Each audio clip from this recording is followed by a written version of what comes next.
জায়েদ খান বাংলাদেশ, শুনলেন কি শুনলেন না? কুলাঙ্গার জায়েদ খান বাংলাদেশ থেকে সে আবার বলছে হারামখোর, একেবারে ওকে যদি 1000 বার শুয়োরের তসবিহ করে ওকে ওপর চেপে দেওয়া হয় তারপরে মনে হয় কম হয়ে যাবে। এই রকম ধরনের নোংরা একজন শয়তান লোক, সে তখন বলছে ও বাংলাতে শিক্ষার্জন করেনি, নায়ক হয়ে বসে আছে, ইংরেজি শিক্ষার্জন করেনি, নায়ক হয়ে বসে আছে। আরে ইউ ডোন্ট নো দ্য ইংলিশের কি জানো না, the singular number, the plural number. তুমি সিঙ্গুলার নাম্বার প্লুরাল নাম্বার কিছুই জানো না, তুমি এক বচন বহু বচন জানো না। তুমি তোমার বক্তব্যের মধ্যে বলেছো ইমামরা যারা মসজিদে নামাজ পড়ায়, আরবি পাঠ করায়, মক্তবে পড়ায়, মাদ্রাসায় পড়ায়, এরা ও সমস্ত ছাত্র ছাত্রীদের সঙ্গে তারা বলাৎকার করে, নোংরা কাজ করে, ব্যভিচার করে, জেনা করে, এই ধরনের নোংরা তুমি কটু কথা বলেছ।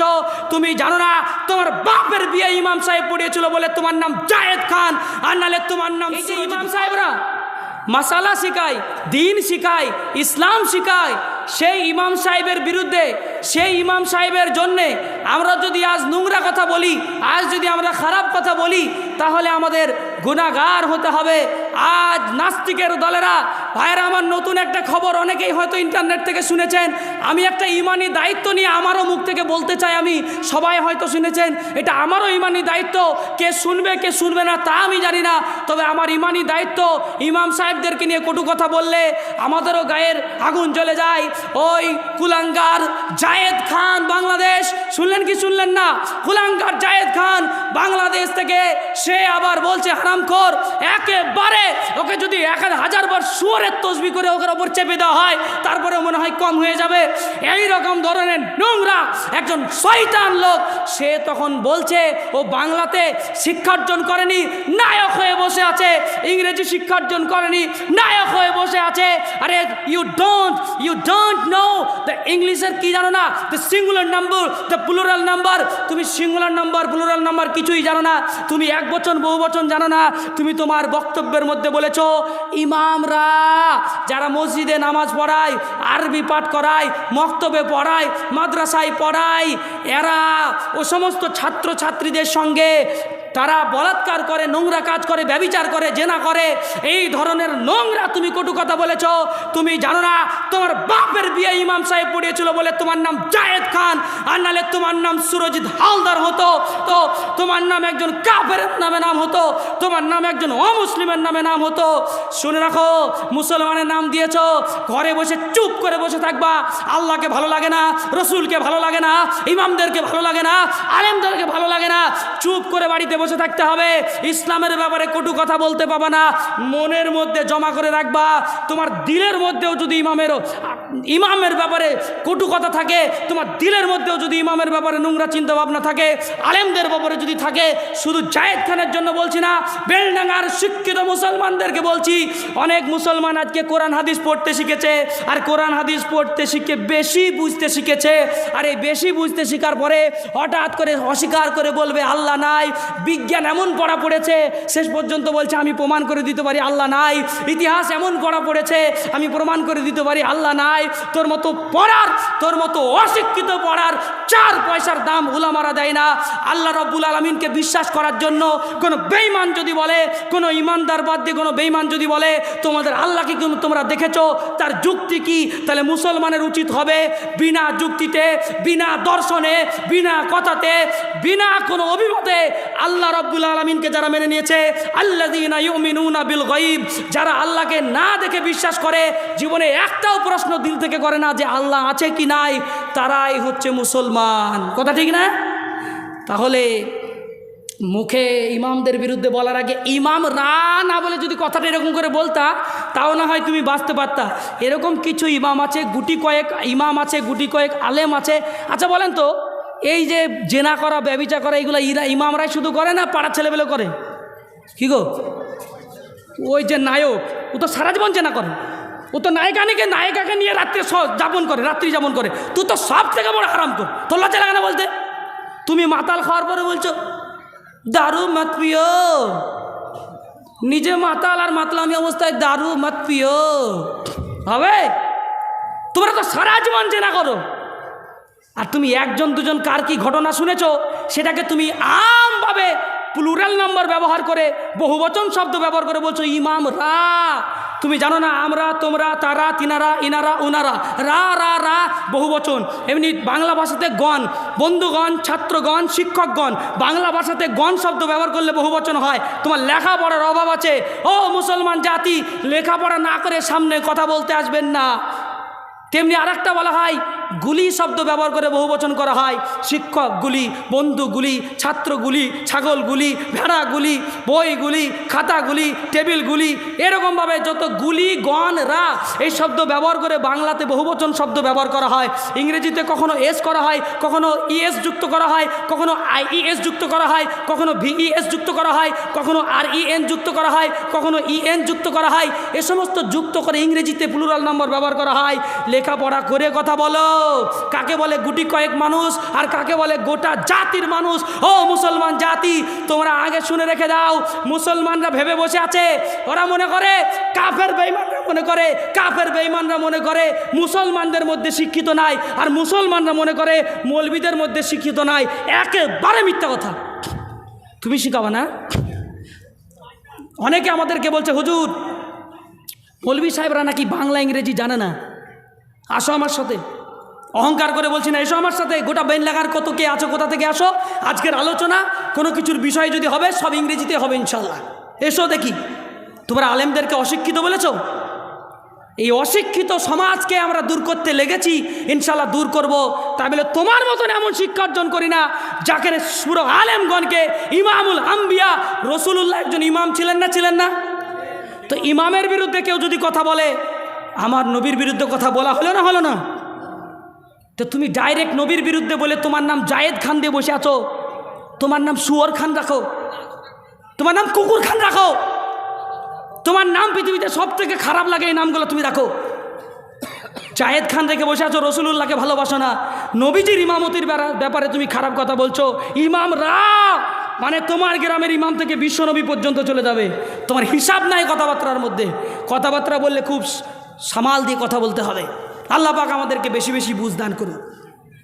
যাই হোক, আমি আপনাদের কাছে বলবো, গান বাজনা এটা মুসলমানদের কাজ না। এখানে আনন্দ ফুর্তি আছে, আমি মানছি এখানে আনন্দ ফুর্তি আছে, কিন্তু এটা মুসলমানদের কাজ না। তারপরে আবার বেশি বেশি স্লোগান দিয়ে র্যালি করে বেড়াচ্ছে কলেজের মেয়েরা। কলেজের মেয়েরা বলছে আমাদের স্বাধীনতা চাই, we want freedom, we want independence, আমাদের স্বাধীনতা চাই, আমাদের স্বাধীনতা চাই। স্বাধীনতা কারা চাইছে জানেন? আর স্বাধীনতার খুঁচা কে মেরেছে জানেন? শিয়ালরা। কারা মেরেছে বলেন? শিয়াল যদি বলে যে মুরগির স্বাধীনতা চাই, হাল কী হবে বলো? বুঝছেন? শিয়াল যদি বলে মুরগির স্বাধীনতা চাই, কি হাল হবে বুঝতে পারছেন কিছু? মুরগিও বলছে তাই তো, সারা জীবন যদি আমাকে খুন্নের ভিতরে, খাঁচার ভিতরে ভরে রেখে দেয়, তাহলে আমারই বা কত কষ্ট হয়।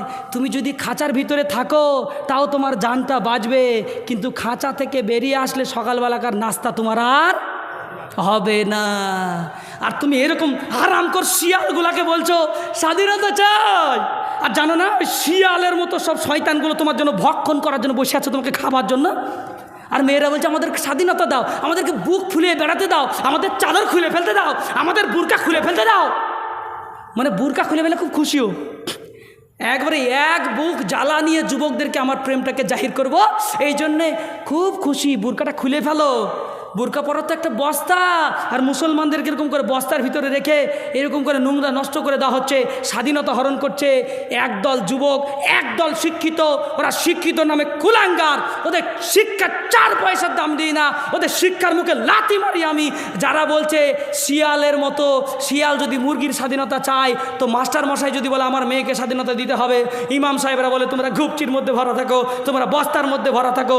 2 বন্ধু একদিন হাঁটতে হাঁটতে যাচ্ছে, একজন ইসলাম গ্রহণ করেছে মুসলমান, আর একজন হিন্দু বন্ধু মুসলিম বন্ধুকে বলছে ভাই তোদের ধর্মের সব ভালো লাগে, কিন্তু তোদের ধর্মের একটা জিনিস ভালো লাগে না, সেটা হচ্ছে তোরা মেয়েদেরকে বস্তার মধ্যে ভরে রাখিস, মেয়েদেরকে তোরা প্যাকেটিং করে রাখিস, সেটা আমার ভালো লাগে না।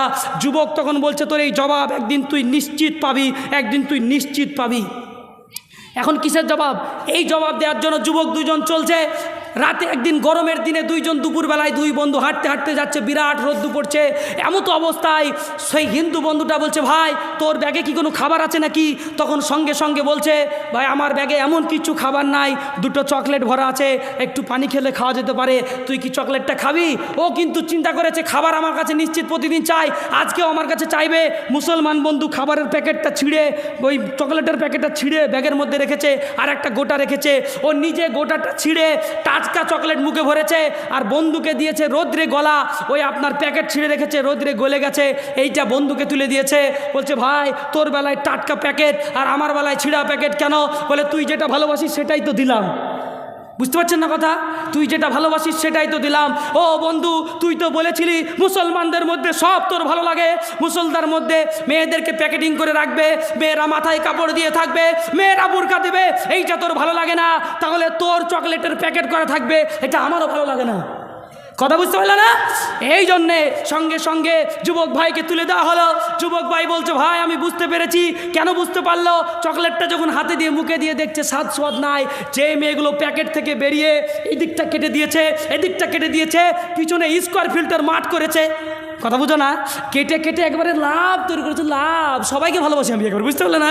সুন্দর করে লাভ তৈরি করেছে, আর পিঠটাকে একদম সুন্দর করে কেটে একবার ফুটবল খেলার স্কোয়ার ফিল্টার মাঠ তৈরি করেছে, বুঝলেন কিনা? স্কোয়ার ফিল্টার মাঠ। আর আমাদের ঘরের 16 বছর 17 বছরের মেয়েরা, তারা এই জায়গাটা ছিঁড়েছে, এই জায়গাটা ছিঁড়েছে। ছিঁড়ার পরে মনে হচ্ছে এই ফাঁকা জায়গাটুকু রাখার জন্য মোদির তরফ থেকে অ্যাকাউন্টে 5,000 করে ঢুকে, বুঝলেন কিনা? ছি ছি ছি, কি নোংরা রে এরা, হ্যাঁ? তো এই যারা এরকম মেয়েদেরকে পছন্দ করবে, এই যে সুন্দর করে এখানে ফাঁকা রেখেছে, পিঠটা কেটেছে, হাই লাগা কাটা লাগা পোশাক পরেছে, বুঝলেন কিনা?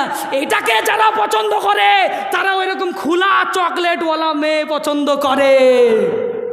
তোমার বুরকাওয়ালা ভালো লাগে না?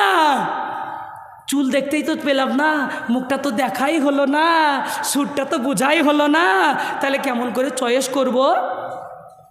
তুমি জানো না, যেই মেয়েরা ভাবছে আমার পুরো শরীরটাকে খুলে দিয়ে আমি সব থেকে সুন্দর মেয়ে, তুমি জানো না লক্ষ লক্ষ মেয়ে, মুসলমানের লক্ষ লক্ষ মেয়ে, তারা প্যাকেটের ভিতরে ভরা আছে, সৌন্দর্য তারা প্রকাশ করছে না। তোর মতো ঠেটি পড়ি, তোর মতো পেঁচি পড়ি, এরকম মেয়ে না ওরা। যারা সবচেয়ে বেশি সুন্দরী মেয়ে, এরকম মুসলমান ঘরের আল্লাহওয়ালা মেয়েগুলো, তারা প্যাকেটের মধ্যে সৌন্দর্যকে ধরে রেখেছে।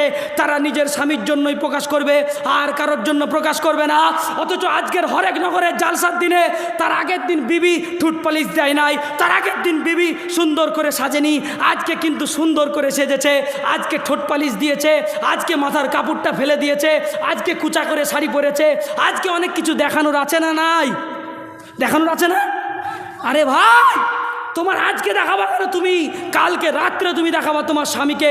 তোমার স্বামীর কাছে তুমি যতটা খুশি ভালো হয়ে দেখাও, যতটা খুশি খোলা অবস্থায় আসো, যতটা খুশি ওপেন অবস্থায় আসো, কোনো রকম কোনো সমস্যা নাই। কিন্তু তুমি আজকের দিনে অন্য লোকের স্বামীর সঙ্গে, অন্য লোকের স্বামীর জন্য দেখানোর জন্য আজকে কী করে তুমি বেরোতে পারলা? পানি দিবেন। এই জন্য বলি, মুসলমান জাতি, আমাদের বিবিরা, আমরা কারা চাই বলেন? আমাদের মেয়েদেরকে, আমাদের স্ত্রীদেরকে চকলেটের প্যাকেটের মতো করে প্যাকেটের ভিতরে রেখে আসবো বলি ইনশাল্লাহ? কারা চাই? হাত তুলে দেখাই, হাত তুলে দেখাই ইনশাল্লাহ।